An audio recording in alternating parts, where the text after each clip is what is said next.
Maybe this spring you're going to let your hens roam freely in the garden. And you're unsure what to do, and it's early spring. I'm going to share with you 3 things that I do in the early spring to help protect my plants when my hens roam throughout my garden.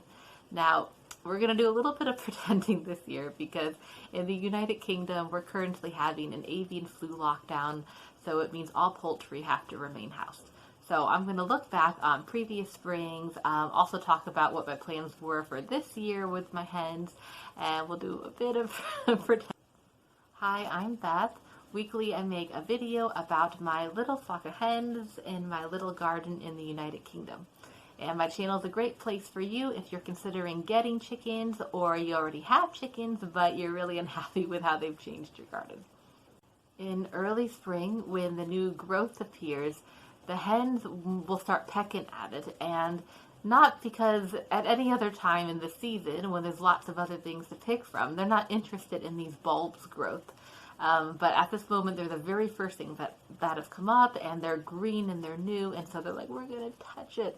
So if I just let the hens go for it, what they're going to do is eat the foliage, and a lot of the time the plant won't recover if it has all of its new green leaves eaten. Or they're going to stand on the new shoots and like rake and dig at it with like their claws and expose the roots, and that's also going to kill it as well. Some of these new plants could be like crocuses or snowdrops and the daffodils. So I need to protect my early spring plants from having the roots dug up. So I do that by surrounding the base of the plant with materials I have at hand. So it could be rocks, it could be branches, it could be broken pavier pieces. I also need to protect, the leaves from being pecked at and eaten, or the hens, the claws scratching at it. So I've created these fencing tubes. So I'll have a big roll of plastic fencing, and then I've cut segments off it. Then I wire them together to make a tube. I put that around the growth, and I've got these U stakes, and I put 3 of them in, and that holds it down to the ground. And these U stakes are what you'd use for like artificial turf to hold that onto the ground. Now, I've also got plants coming out of pots. I've got a lot of tulips in pots this year. Now, just because they're in pots does not mean they're safe from the hens.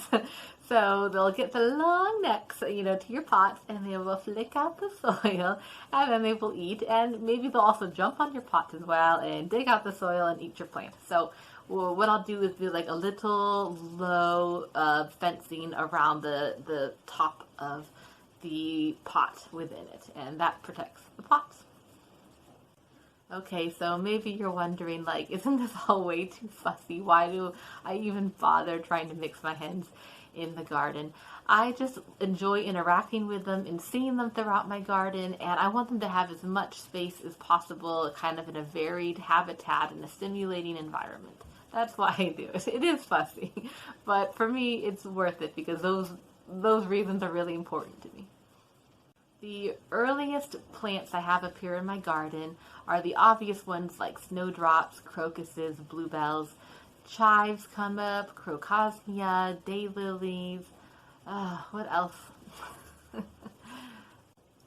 So I've told you these early plants, and you're thinking, well, aren't these bulbs toxic to chickens? Like, should you even be growing these at all? Chickens will naturally, by instinct, leave alone plants that are toxic to them. But I'm telling you, they're pecking these plants, so isn't that still a problem? It is still a problem because it's the only new growth appearing, and they're really excited about it. But by instinct, later on in the season, when other plants start appearing, they will leave these alone with only the occasional leaf pecking. So there's other toxic plants that I grow that will come up. I've got rhubarb that kind of reaches over, the leaves go over the fence, and they sometimes will peck at that a bit. I've got foxglove. But they don't get the damage you would imagine they would because they just don't taste good. They know it's not great for their belly. So maybe you're also wondering, like, does all this protection around the plants look okay? Or does it look a bit weird?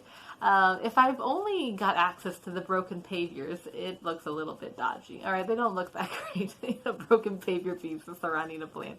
But, I do have access to some rocks and some really cool, interesting branches. And actually, those really kind of enhance, like, the landscaping and, like, the interest in my garden that I wouldn't have never thought to, I'd never, if I didn't have had, put, like, rocks and branches around my plants.